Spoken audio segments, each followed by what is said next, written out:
এই বাংলাদেশের জন্য মানুষ অনেক জীবন দিয়েছিল। এখানে অনেক পূর্ববর্তী আলেম সাহেব বলেছিলেন 47 কি আমরা জীবন দেইনি, 52 থেকে আমরা জীবন দেই নাই, নাকি আকাশ থেকে জুড়ে এসে এখানে বাংলাদেশের মানুষ জীবন দিয়েছিল। কতগুলো মুসলমান 47 সালে আহত নিহত হয়েছিল। 71 সালে আমাদের জীবন নাই, আমরা ইমানের জজবা 71 সালে উদ্দীপনা হই নাই, তাহলে এখন নয় কেন? 90 সালে আমরা রাজপথে জীবন দেই নাই, 24-ও আমরা একসাথে ঐক্যবদ্ধভাবে জীবন দিয়েছিলাম। আমরা আর কোন রক্তপাত বাংলাদেশে চাই না। গত 53 বছরে এমন কোন ইনস্টিটিউশন বাংলাদেশে রাখে নাই যেটা ধরে আমরা আগামীর ভবিষ্যৎ পথ চলতে পারবো। আমাদেরকে ইনস্টিটিউশন গুলা বিল্ড আপ করতে হবে। আপনাদের এই যে সুন্নির যে ইনস্টিটিউশন গুলো আছে, কোন ইনস্টিটিউশন কি এখন ওয়ার্ক করতেছে? প্রত্যেকটা ইনস্টিটিউশনে ওই এলাকার যে স্থানীয় এমপি ছিল তাকে বসিয়ে এটাকে ক্রিপল করে দেওয়া হয়েছে।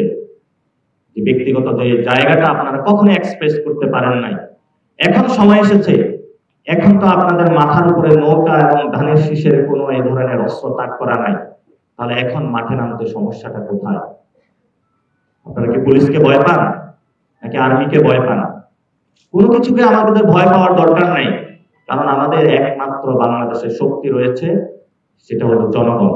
জনগণের মধ্যে যেতে হবে।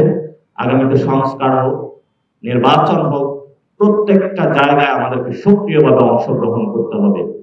যদি আমাদের মধ্যে এই হীনমন্যতা থাকে, আমি পাঞ্জাবে করে ইলেকশন করতে পারবো না, আপনাদেরকে একটু হিস্ট্রি ঘাটতে হবে। 71 সালের যে 71-এর পরে 72 সালে যে ইলেকশন হয়েছে, কয়জন মুন্সি ইলেকশনে অংশগ্রহণ করে জয়ী হয়েছিল? কয়জন আলেম জয়ী হয়েছিল? কয়জন হাফেজ জয়ী হয়েছিল? স্টাডি করেন, তাহলে আপনাদের মনে বুকে সাহস পাবেন। কিন্তু আমরা ইলেকশন এবং সংস্কারের মধ্য দিয়ে যে কথাটা আরেকটা বলে থাকি, আমাদের 71 সালে যে সংবিধানটা হয়েছিল এটা দিল্লির একটি সংবিধান। এই সংবিধান যদি আপনারা মেনে নেন, ভবিষ্যতে আমাদের কোনো রাজনীতি নাই।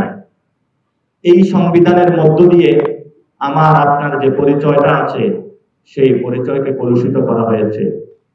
এই সংবিধানের মধ্য দিয়ে এমন একটি আইডিয়া আমাকে ঠেলে দেওয়া হয়েছে, সাউথ এশিয়াতে আমার এখন কোনো পরিচয় নাই। পরিচয় যদি না থাকে, বাঁচার অধিকার আমি কিভাবে পাবো? সময় এসেছে আমাদের এই সুযোগটাকে কাজে লাগাতে হবে।